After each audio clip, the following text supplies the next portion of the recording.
Dear children, yesterday I sent you the videos of this third poem, that is Keeping Quiet. तो keeping quiet का पूरा जो है explain करके I send you the complete explanation. Hope you must have understood it. Man इसमें poet क्या बताना चाहता है वो बता दिया कि केवल इस संसार में उसने बताया 3 तरह के वॉर होते हैं. एक तो war green war, war against the environment, और दूसरा वॉर बताया Wars with gas, use of poisonous gas in war. इसके बाद में जो थर्ड वॉर बताया war with fire, war with sharp weapons. फिर वो बता रहा है कि अगर इस तरह से वॉर चलते रहे तो इस दुनिया में कोई बचेगा ही नहीं. When nobody will remain alive, तो विक्ट्री को सेलिब्रेट कौन करेगा? ये बहुत इम्पोर्टेंट बात है.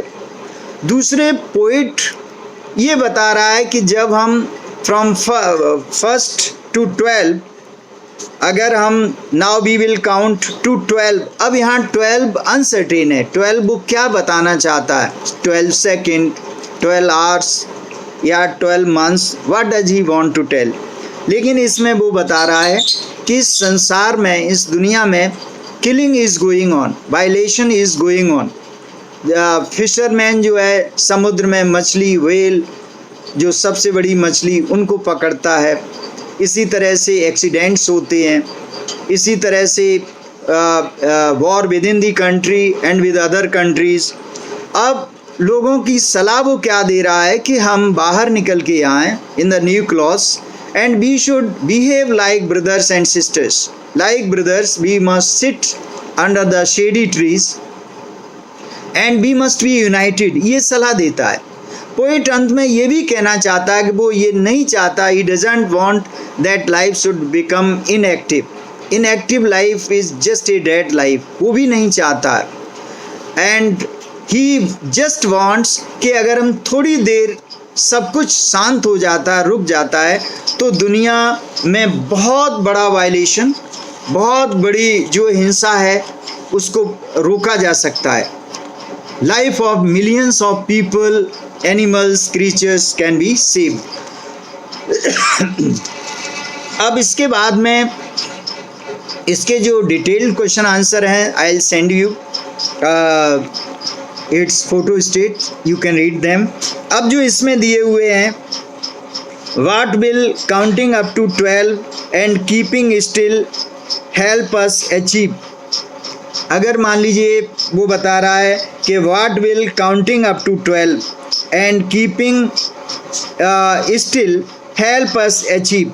अगर हम शांत रहते हैं, ये काउंटिंग अप टू 12, 1 से लेकर 12 तक अगर वो काउंटिंग भी करता है, भले ही वो 12 सेकेंड्स हों, 1 मिनट हो, तो वो बता रहा है कि इससे हम क्या चीज़ अचीव करते हैं. तो अचीव उसने बहुत सारे एग्जाम्पल दिए कि जो a person who is with injured hand collecting the salt can save his hand from heart that injury. The injured hand, when it will touch the salt, then it will create more pain. It will be very painful. तो उससे बचाया जा सकता है. Fisherman का example दिया, बहुत सारे डिफरेंट काइंड्स ऑफ वॉर उनको बताया. तो ये सब चीज़ें जो है इन सब से बचाया जा सकता है लाइफ में. और वो एक संदेश ये भी देता है कि अगर हम यूनाइटेड और पीसफुल वे में रहते हैं, then we can lead a very happy life on this earth. Do you think the poet advocates total inactivity and death? No, poet does not total you advocates inactivity and death. वो तो करना ही नहीं चाहता. Poet doesn't want at all. वो कह रहा है, उसका मतलब ये नहीं है साइलेंट होना for the time being, which indicates that for the time being we must remain silent and we must not move our hands and our weapons both. हमें बिल्कुल there must be no noise of engines at all. पूरा perfect silence he wants in the whole world.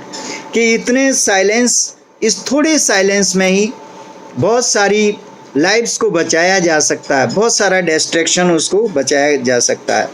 What is the sadness that the poet refers to in the poem? इसमें sadness उसने बताया है कि हर क्षण, every time killing is going on, every time wars are going on and every life can not be stop, उसको रोका नहीं जा सकता। लाइफ ऑलवेज गोज ऑन, हमेशा ज़िंदगी चलती रहती है।